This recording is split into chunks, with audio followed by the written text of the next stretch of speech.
ಬೆಳಗಾವಿಯ ಸುವರ್ಣಸೌಧದಲ್ಲಿ ನಾಳೆಯಿಂದ ವಿಧಾನಮಂಡಲದ ಚಳಿಗಾಲದ ಅಧಿವೇಶನ ಆರಂಭಗೊಳ್ಳಲಿದೆ. ಈ ತಿಂಗಳ 20ರವರೆಗೂ ನಡೆಯಲಿರುವ ಅಧಿವೇಶನದಲ್ಲಿ ಕಲ್ಯಾಣ ಕರ್ನಾಟಕ, ಕಿತ್ತೂರು ಕರ್ನಾಟಕ ಹಾಗೂ ಉತ್ತರ ಕರ್ನಾಟಕ ಭಾಗದ ಸಮಸ್ಯೆಗಳ ಮೇಲೆ ಬೆಳಕು ಚೆಲ್ಲಿ ಪರಿಹಾರಗಳನ್ನು ಪಡೆಯಲು ಉದ್ದೇಶಿಸಲಾಗಿದೆ. ಇದೇ ವೇಳೆ ಮೂಡ ಹಗರಣ, ವಕ್ಫ್ ಮಂಡಳಿ ವಿವಾದ, ವಾಲ್ಮೀಕಿ ಅಭಿವೃದ್ಧಿ ನಿಗಮದ ಅನುದಾನ ದುರ್ಬಳಕೆ ಹಗರಣ ಸೇರಿದಂತೆ ಹಲವು ವಿಷಯಗಳನ್ನು ಪ್ರಸ್ತಾಪಿಸಿ ಸರ್ಕಾರವನ್ನು ಕಟ್ಟಿಹಾಕಲು ಪ್ರತಿಪಕ್ಷಗಳು ಸಜ್ಜಾಗಿವೆ. ಇದೇ ವೇಳೆ ಭೂ ಸುಧಾರಣಾ ಕಾಯ್ದೆ ಸೇರಿದಂತೆ ಹಲವು ಮಹತ್ವದ ವಿಧೇಯಕಗಳನ್ನು ಸದನದಲ್ಲಿ ಮಂಡಿಸಲು ಸರ್ಕಾರವೂ ಸಹ ಸಜ್ಜಾಗಿದೆ. ಅಧಿವೇಶನಕ್ಕಾಗಿ ಈಗಾಗಲೇ ಬೆಂಗಳೂರಿನಿಂದ ಉಭಯ ಸದನಗಳ ಸಚಿವಾಲಯಗಳು ಬೆಳಗಾವಿಗೆ ವರ್ಗಾವಣೆಗೊಂಡಿವೆ. ಇಂದು ವಿಧಾನಸಭಾಧ್ಯಕ್ಷ ಯುಟಿ ಖಾದರ್ ಅಧಿವೇಶನದ ಸಿದ್ಧತೆಗಳನ್ನು ಪರಿಶೀಲಿಸಲಿದ್ದಾರೆ. ಅಲ್ಲದೆ ಸುವರ್ಣಸೌಧದಲ್ಲಿ ಅನುಭವ ಮಂಟಪದ ಬೃಹತ್ ತೈಲವರ್ಣ ಚಿತ್ರವನ್ನು ಸ್ಥಾಪಿಸಲಾಗಿದ್ದು, ಇಂದು ತೈಲವರ್ಣ ಚಿತ್ರವನ್ನು ಅನಾವರಣಗೊಳಿಸಲಾಗುತ್ತದೆ.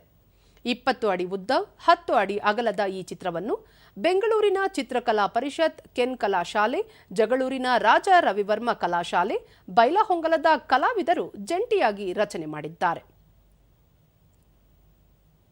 ನಿನ್ನೆ ವಿಧಾನ ಪರಿಷತ್ ಸಭಾಪತಿ ಬಸವರಾಜ ಹೊರಟ್ಟಿ ಸಹ ಅಧಿವೇಶನದ ಸಿದ್ಧತೆಗಳನ್ನು ಪರಿಶೀಲಿಸಿದರು. ಈ ವೇಳೆ ಜಿಲ್ಲಾಧಿಕಾರಿ ಮೊಹಮ್ಮದ್ ರೋಷನ್, ಬೆಳಗಾವಿ ಪೊಲೀಸ್ ಆಯುಕ್ತ ಯಡಾ ಮಾರ್ಟಿನ್ ಮಾರ್ಬನ್ಯಾಂಗ್, ಪೊಲೀಸ್ ವರಿಷ್ಠಾಧಿಕಾರಿ ಡಾಕ್ಟರ್ ಭೀಮಾಶಂಕರ್ ಗುಳೇದ, ಜಿಲ್ಲಾ ಪಂಚಾಯತ್ ಮುಖ್ಯ ಕಾರ್ಯನಿರ್ವಹಣಾಧಿಕಾರಿ ರಾಹುಲ್ ಶಿಂದೆ ಸೇರಿದಂತೆ ಹಿರಿಯ ಅಧಿಕಾರಿಗಳು ಉಪಸ್ಥಿತರಿದ್ದರು.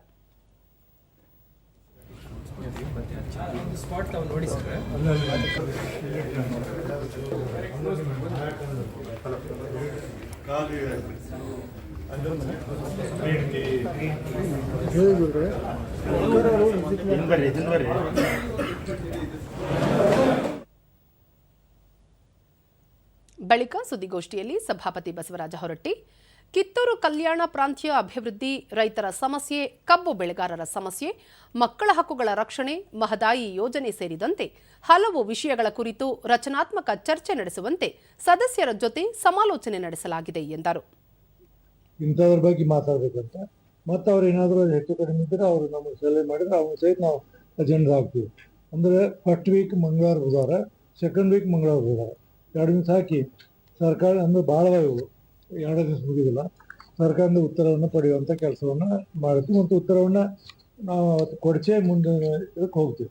ಇದು ಅಂದರೆ ಉತ್ತರ ಕರ್ನಾಟಕಕ್ಕೆ ಸಂಬಂಧಿಸಿದ ಗುಲ್ಬರ್ಗಾ ಡಿವಿಷನ್ ಅಲ್ಲಿ ಬೆಳಗಾವಿ ಡಿವಿಷನ್ ಎಲ್ಲರೂ ಎರಡಕ್ಕೂ ಇದನ್ನು ಸರಿಯಾದ ಮಾಡಿ ನಾವು ತಯಾರು ಮಾಡಿ ಬೇರೆ ಬೇರೆ ಯಾರ್ಯಾರು ಇವರು ಇದ್ದರು, ಇದರಾಗಿದ್ದಂಥ ರೈತರಾಗಿರ್ಬೋದು, ಸಾರ್ವಜನಿಕರಾಗಿರ್ಬೋದು, ಕಂದಾಯದವರು, ಇವನ್ನೆಲ್ಲರೂ ಕೂಡ ಚರ್ಚೆ ಮಾಡಿ